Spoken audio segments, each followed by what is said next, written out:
ലെബനാനിൽ Hezbollah ഗ്രൂപ്പിന്റെ മാരക തിരിച്ചടി. 11 ഇസ്രായേലി സൈനികർ കൊല്ലപ്പെടുകയും 4 പേർക്ക് ഗുരുതര പരിക്കേറ്റ വിവരവും ഇപ്പോൾ സ്ഥിരീകരിച്ചിരിക്കുകയാണ്. 4-ലധികം ടാങ്കുകൾ തകർക്കപ്പെട്ടിട്ടുണ്ട്. കവചിത വാഹനങ്ങൾ വേറെയും തകർന്നിട്ടുണ്ട്. അതിശക്തമായിരിക്കുന്ന മിസൈൽ ആക്രമണം തുരുതുരാ വന്നതിനെ പ്രതിരോധിക്കാൻ വേണ്ടി ഇസ്രായേൽ സൈന്യത്തിന് സാധിക്കാതെ പോയി എന്നുള്ളതാണ് ഇപ്പോൾ റിപ്പോർട്ടിൻ്റെ അകത്ത് കാണാൻ വേണ്ടി സാധിക്കുന്നത്. അപ്രതീക്ഷിതമായിരിക്കുന്ന ആക്രമണമാണ്. ഉദ്ദേശിക്കുന്ന തലത്തിൽ നിന്നല്ല ആക്രമണം വന്നത്, നേരെ വിപരീത ദിശയിൽ നിന്ന് ആക്രമണം വന്നു. അത്തരമൊരു ആക്രമണം ഒരിക്കൽ പോലും ഇസ്രായേൽ സംഘം പ്രതീക്ഷിച്ചിട്ടില്ല. എല്ലാവിധ ഇൻഫർമേഷൻ മേഖലയും ഈ റിപ്പോർട്ടുമായി ബന്ധപ്പെട്ട കാര്യം റിപ്പോർട്ട് ചെയ്തിട്ടില്ല, അല്ലെങ്കിൽ മുന്നറിയിപ്പ് നൽകിയിട്ടില്ല എന്നും കൂടി കാണാൻ വേണ്ടി സാധിക്കുന്നു. യുദ്ധം തുടങ്ങിയതിന് ശേഷം ഒരേ സമയത്ത് 11 സൈനികർ കൊല്ലപ്പെടുന്നത് ഇതാദ്യമായിട്ടാണ്. രൂക്ഷമായിരിക്കുന്ന വിമർശനമാണ് ഈ വിഷയവുമായിട്ട് ബന്ധപ്പെട്ട് ഇസ്രായേലിൻ്റെ അകത്ത് ഗവൺമെൻറ് ഇപ്പോൾ നേരിട്ട് കൊണ്ടിരിക്കുന്നത്. പ്രതിപക്ഷം ഒന്നടങ്കം തെരുവിലിറങ്ങുകയും ഈ വിഷയത്തെക്കുറിച്ച് കൃത്യമായ രീതിയിലുള്ള വിവരണങ്ങൾ നൽകണം എന്ന് പറയുകയും ചെയ്തു. എന്നാൽ ഈ 11 പേരുടെയും പേര് വിവരങ്ങൾ നിലവിലെ സാഹചര്യത്തിൽ ഇസ്രായേലിലെ IDF പുറത്തുവിട്ടിട്ടില്ല. സൈനികർ കൊല്ലപ്പെട്ടിട്ടുണ്ട് എന്ന് മാത്രമാണ് പറഞ്ഞത്, എണ്ണൽ സംഖ്യയും പറഞ്ഞിട്ടില്ല. എന്നാൽ ലെബനാനിലെ പത്രങ്ങൾ വളരെ കൃത്യതയോടുകൂടി ഈ വിവരങ്ങൾ ക്രോഡീകരിക്കുകയും അതോടൊപ്പം തന്നെ ഈ വീഡിയോ ഫൂട്ടേജ് അടക്കം ഹിസ്ബുള്ള ഗ്രൂപ്പ് നൽകുകയും ചെയ്തതോടുകൂടി ഇതിൻ്റെ യാഥാർത്ഥ്യത സത്യമാണ് എന്ന് മനസ്സിലാക്കുകയും അത് മറ്റുള്ള അന്തർദേശീയ പത്രങ്ങളൊക്കെ പ്രാധാന്യത്തോടു കൂടി റിപ്പോർട്ട് ചെയ്യുകയും ചെയ്തു. 5 ഇടങ്ങളിലാണ് ഇസ്രായേലിൻ്റെ സൈനികർ ഇപ്പോൾ ലെബനാൻ്റെ മേഖലയുള്ളത്. അത് ഗ്രാമപ്രദേശമാണ് എന്ന് പറയപ്പെടുന്നു. ഏറ്റവും ഉയരമുള്ള കുന്നിൻ പ്രദേശങ്ങൾ കൈയടക്കിക്കൊണ്ട് അവിടെ നിന്ന് ഈ ലെബനാനെയും അതേപോലെ തന്നെ ഹിസ്ബുള്ള ഗ്രൂപ്പിനെ നിരീക്ഷിക്കുകയും അവിടെ രഹസ്യങ്ങൾ ചോർത്തുകയും ആ രഹസ്യങ്ങൾ മറ്റ് സൈനികർക്ക് നൽകിക്കൊണ്ട് അവരെ ആക്രമിക്കുകയും ചെയ്യുന്ന രീതിയും തന്ത്രവുമാണ് സാധാരണഗതിയിൽ ആ മേഖല കേന്ദ്രീകരിച്ചുകൊണ്ട് ഇസ്രായേൽ ഉപയോഗിക്കാറുള്ളത്. അപ്പോൾ ആ മേഖലയിൽ വലിയ സുരക്ഷാ സംവിധാനം ഉണ്ടാവും, ആകാശ നിരീക്ഷണം വേറെ ഉണ്ടാവും. ഇവരെ സംരക്ഷിക്കാൻ വേണ്ടി പുതിയതായിരിക്കുന്ന ഒരു സൈനിക ട്രൂപ്പ് വേറെയും പ്രവർത്തിക്കുന്നുണ്ട്. ഇതിനെയെല്ലാം കവച്ച് വെട്ടിയിട്ടാണ് ഈ ആക്രമണം നടന്നത് എന്നുള്ളതാണ്. മാത്രമല്ല, ആക്രമണം നടത്താൻ ഉപയോഗിക്കപ്പെട്ട മിസൈൽ ഏത് തരത്തിലുള്ളതാണ് എന്നതിനെക്കുറിച്ച് ഇസ്രായേൽ പഠിച്ചു വരുന്നു എന്നുള്ളതാണ്. പ്രതിരോധം തകർത്തുകൊണ്ട് ഈ മേഖല ആക്രമിച്ചുകൊണ്ട് ഇത്രയും വലിയ രീതിയിലുള്ള മരണം ഉണ്ടാക്കണമെങ്കിൽ അവർ ഉപയോഗിച്ചിരിക്കുന്ന മിസൈലിൻ്റെ ശക്തിയും അതിൻ്റെ ദൂരവും അതിൻ്റെ ആക്രമണ സ്വഭാവവും എത്രത്തോളം ഉണ്ട് എന്നുള്ളത് പഠിച്ച് മനസ്സിലാക്കാതെ പറയാൻ വേണ്ടി സാധിക്കുകയില്ല എന്നാണ് ഈ വിഷയവുമായിട്ട് ബന്ധപ്പെട്ട് ഒരു സൈനിക കമാൻഡർ പ്രതികരിച്ചത്. തങ്ങൾ പഠിച്ചു വരികയാണ് എന്നുള്ളത്. ഇപ്പോഴത്തെ വിഷയം എന്ന് പറയുന്നത്, ലെബനാനിൽ നിന്ന് ഇസ്രായേൽ സൈന്യം പിന്മാറണമെന്ന് ഔദ്യോഗികമായിട്ട് തന്നെ അമേരിക്ക ഇസ്രായേലിനോട് ആവശ്യപ്പെട്ടു. കരാർ വ്യവസ്ഥ പല ഘട്ടങ്ങളിലും ലംഘിക്കുന്നുണ്ട് എന്നുള്ളതും, കരാർ വ്യവസ്ഥ ലംഘിച്ചു കഴിഞ്ഞാൽ ഒരിക്കൽ പോലും തങ്ങൾ അതിൻ്റെ തുടർചലനങ്ങൾ അല്ലെങ്കിൽ തുടർന്ന് എഴുതപ്പെട്ട ഒന്നും പാലിക്കുകയില്ലെന്നും ലെബനാൻ ഈ കരാർ വ്യവസ്ഥയുടെ പ്രധാനമായിരിക്കുന്ന ഭാഗമാണ് എന്ന് ഇറാൻ ആവർത്തിച്ച് പറഞ്ഞിട്ടുണ്ട്. ഇറാൻ്റെ സംഘം നിലവിൽ ഇപ്പോൾ ഖത്തറിൻ്റെ മേഖലയിൽ ഖത്തറിലുണ്ട് എങ്കിൽ പോലും ചർച്ചാ സംബന്ധമായിരിക്കുന്ന കാര്യത്തിൽ താല്പര്യമില്ലെന്ന് അവർ പറയുകയും ചെയ്തിട്ടുണ്ട്.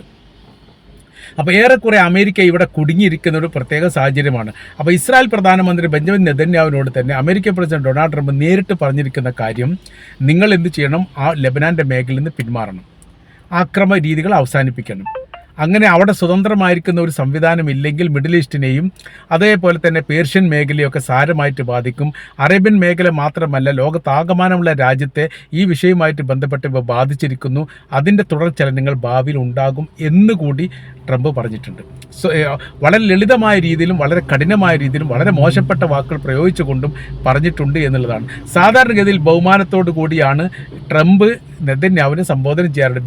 ബീബി എന്ന പേര്, ഓമന പേര് ഇട്ടിട്ടാണ് സംസാരിക്കാറുള്ളത്. എന്നാൽ ഇപ്പോൾ അങ്ങനെയൊന്നുമല്ല, മിസ്റ്റർ നെതന്യാഹു എന്ന് പറഞ്ഞുകൊണ്ട് തന്നെ ആരംഭിച്ചിട്ടുണ്ട് എന്നാണ് അറിയാൻ വേണ്ടി സാധിച്ചത്. കാര്യം എന്ന് പറഞ്ഞാൽ അമേരിക്കയുടെ നിലനിൽപ്പ് പോലും അപകടത്തിലാണ്, ആടിക്കളിക്കുന്ന ഒരു പ്രത്യേക സാഹചര്യത്തിലേക്ക് എത്തിയിരിക്കുന്നു. മുൻപ് ഇങ്ങനെയൊന്നുമല്ല, മുൻപത്തെ സ്ഥിതി അവസ്ഥകളൊക്കെ മറ്റൊരു തലത്തിലായിരുന്നു. വളരെ എളുപ്പത്തിൽ തന്നെ ഇറാനെ കീഴടക്കാൻ വേണ്ടി സാധിക്കും. വെനിസുല മോഡൽ അവിടുത്തെ പെട്രോളിയവുമായിട്ട് ബന്ധപ്പെട്ട കാര്യത്തിൻ്റെ നിയന്ത്രണം അമേരിക്കയുടെ കൈവശത്തിൽ വന്നു കഴിഞ്ഞാൽ പിന്നീട് മിഡിൽ ഈസ്റ്റിലെ അവകാശവുമായിട്ട് അല്ലെങ്കിൽ മിഡിൽ ഈസ്റ്റിലെ നിയന്ത്രണവുമായിട്ട് ബന്ധപ്പെട്ട് പിറകോട്ടൊന്നും ആലോചിക്കേണ്ട ആവശ്യമില്ലാത്തിടത്തേക്ക് കാര്യങ്ങളെത്തും. അത് പല ഘട്ടങ്ങളിലായിട്ട് ട്രംപ് പറയാതെ പറയുന്നുണ്ട്, പിന്നീട് പറയുകയും ചെയ്തിട്ടുണ്ട്. അത് സോഷ്യൽ ട്രൂത്തുമായി ബന്ധപ്പെട്ട കാര്യങ്ങൾ നോക്കുന്ന സമയത്ത് കൃത്യതയോടുകൂടി ചില പരാമർശങ്ങളൊക്കെ ചില ഭാഗങ്ങളിലേക്ക് എഴുതി പിടിപ്പിക്കും. പിന്നീട് ആ വിഷയത്തിലല്ലാതെ മറ്റൊരു വിഷയത്തെക്കുറിച്ച് സംസാരിക്കും. ഇങ്ങനെയാണ് സാധാരണഗതിയിൽ അവർ പറയാറുള്ളത്. എന്നാൽ ഇപ്പോൾ സ്ഥിതി അങ്ങനെയല്ല. ഇപ്പോൾ വളരെ കൃത്യതയോടുകൂടി തന്നെ കാര്യങ്ങൾ നടന്നിരിക്കുന്നു എന്നുള്ളതാണ്. ഇത് കൃത്യമായ രീതിയിൽ ഇറാൻ അറിയാവുന്ന കാര്യവുമാണ്. അപ്പോൾ മേഖല വളരെ കൃത്യതാക്കുന്ന കാര്യത്തിൽ അവർ താല്പര്യം കാണിച്ചിട്ടുണ്ട്. ഇറാൻ്റെ ഈ ട്രൂപ്പായിട്ട്, അതായത് അവരുടെ ഷിയ മിലീഷ്യ ട്രൂപ്പായിട്ട് തന്നെയാണ് ഹിസ്ബുള്ള ഗ്രൂപ്പിനെ കാണുന്നത്. രണ്ട് കാര്യങ്ങൾ ഈ വിഷയവുമായിട്ട് ബന്ധപ്പെട്ട് ഇറാനെ സംബന്ധിച്ച് അവർക്കുണ്ട്. കാര്യം എന്ന് പറയുന്നത്, പാലസ്തീൻ വിഷയവുമായിട്ട് ബന്ധപ്പെട്ട കാര്യം രണ്ടാം ഘട്ടത്തിൽ തീർച്ചയായിട്ടും ഇറാൻ പറയും എന്ന് ഏറെക്കുറെ ഉറപ്പായിരിക്കുകയാണ്. അപ്പോൾ പാലസ്തീൻ്റെ വിഷയം പറയാതിരിക്കണമെങ്കിൽ ലെബനാനിൽ പ്രശ്നങ്ങൾ ഉണ്ടായിക്കൊണ്ടേയിരിക്കണം. മാത്രവുമല്ല, ലെബനാൻ കീഴടക്കി, ഈജിപ്ത് കീഴടക്കി, സിറിയ കീഴടക്കി, ജോർദാൻ കീഴടക്കി, സൗദി അറേബ്യ സിംഹഭാവം കീഴടക്കിക്കൊണ്ട് വിശാലമാക്കപ്പെട്ട അവരുടെ സാമ്രാജ്യം സ്ഥാപിക്കുക എന്ന് പറയുന്ന ലക്ഷ്യത്തിൻ്റെ ആരംഭഘട്ടം എന്ന് പറയുന്നത് ലെബനാനാണ്. ലെബനാനിൽ മാത്രമേ പ്രതിരോധങ്ങളുള്ളൂ. യമനിൽ പ്രതിരോധം ഉണ്ടെങ്കിലും യമനുമായിട്ട് അതിർത്തി പങ്കിടുന്ന രാജ്യമല്ല ഇസ്രായേൽ എന്നതിനാൽ അവർക്കത് വിഷയമാക്കാനില്ല എന്നാണ് അനുമാനം. ഈജിപ്ത് അതിർത്തി പങ്കിടുന്നുണ്ട്, ജോർദാനുണ്ട്, സിറിയ ഉണ്ട്. ഇതൊക്കെ അതിർത്തി പങ്കിടുന്ന പ്രദേശവുമായിട്ട് ബന്ധപ്പെട്ട രാജ്യവുമായിട്ട് ബന്ധപ്പെട്ടതിൽ ലെബനാൻ ഒഴിച്ചു നിർത്തിക്കുകയാണെങ്കിൽ സിറിയയിൽ പ്രകോപനം ഉണ്ടാവില്ല, പ്രതിരോധം ഉണ്ടാവില്ല. അമേരിക്കയ്ക്ക് സപ്പോർട്ടായിരിക്കുന്ന ഭരണ സംവിധാനമാണ്. ജോർദാൻ അമേരിക്കയുടെ ഏറ്റവും അടുത്ത സുഹൃത്താണ്. നയതന്ത്ര ബന്ധത്തിന് അപ്പുറം സുഹൃത്ത് ബന്ധം, ബിസിനസ് ബന്ധം ആ മേഖലയിലുണ്ട്. ഈജിപ്തിലേക്ക് പോകുന്ന സമയത്തും അങ്ങനെ തന്നെയാണ് അതിൻ്റെ സ്ഥിതികൾ. ഈജിപ്ത് ഏറെക്കുറെ അമേരിക്കയുടെ അനുഭാവം പ്രകടിപ്പിക്കുന്ന ഭരണ സംവിധാനമാണ് ഇപ്പോൾ അവിടെ നിലനിൽക്കുന്നത്. 3 രാജ്യം പ്രശ്നമുള്ള ലെബനാൻ മാത്രമാണ്. ലെബനാനിലാണെങ്കിൽ പ്രവർത്തിക്കുന്ന ഹിസ്ബുള്ള ഗ്രൂപ്പാണ്. അപ്പോൾ ഹിസ്ബുള്ള ഗ്രൂപ്പിൻ്റെ ശക്തമായിരിക്കുന്ന മുന്നേറ്റത്തിന് മുൻപിൽ പതറിപ്പോകുന്ന ഇസ്രായേലിനെയാണ് ഈ അടുത്ത കാലത്ത് കാണാൻ വേണ്ടി സാധിച്ചത്. ഇത് ചരിത്രത്തിൽ എവിടെയും ഇല്ലാത്തതാണ്.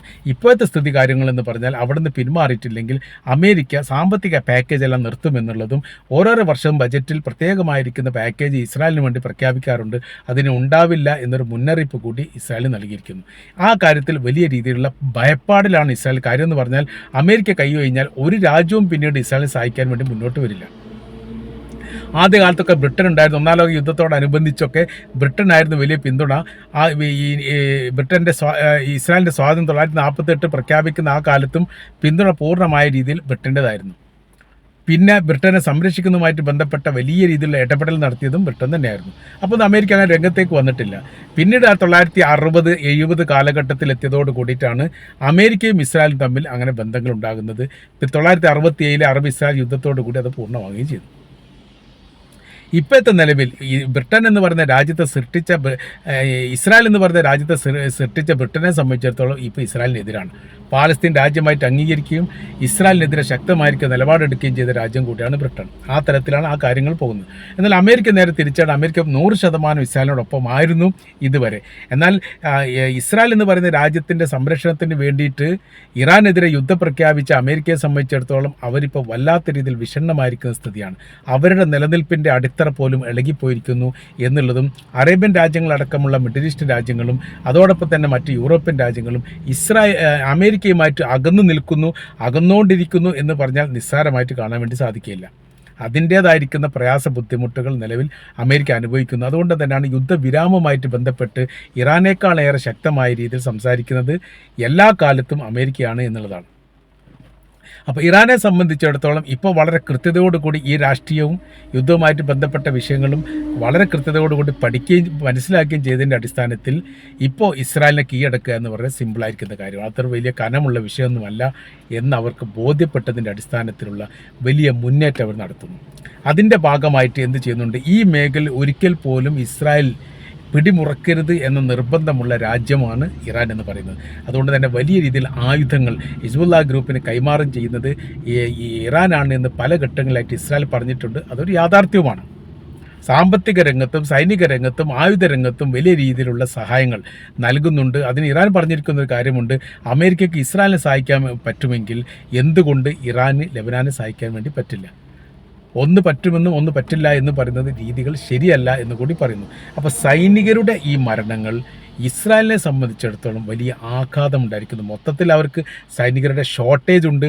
ആ ഷോർട്ടേജ് പരിഹരിക്കാൻ വേണ്ടി സാധിക്കാതെ വിഷണ്ണമായിരിക്കുന്ന സമയത്ത് ഇത്തരം സൈനികർ കൂട്ടത്തോടു കൂടി മരണം വരിക്കുക എന്ന് പറയുന്നത് അത് അവരെ സംബന്ധിച്ചിടത്തോളം വലിയ ആഘാതമുണ്ടാക്കുന്ന കാര്യമാണ്.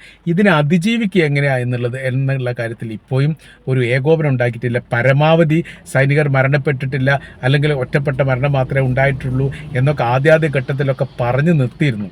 പക്ഷേ അങ്ങനെയല്ല, ആളുകളെ കാണാതായ സമയത്താണ് അന്വേഷണം നടത്തിയത്, അന്വേഷണത്തിലാണ് ഇവരുടെ മൃതദേഹം കണ്ടെത്തിയത് എന്ന തരത്തിലാണ് റിപ്പോർട്ട് കാണാൻ വേണ്ടി സാധിക്കുന്നത്. അങ്ങനെ വിഷണ്ണമായിരിക്കുന്ന ഒരു സാഹചര്യത്തിലേക്ക് ഇസ്രായേൽ എന്ന് പറയുന്ന രാജ്യം ഒന്നുകൂടി മാറിയിരിക്കുന്നു എന്നാണ് നമ്മൾക്ക് മനസ്സിലാക്കാൻ വേണ്ടിയിട്ട് സാധിക്കുന്നത്.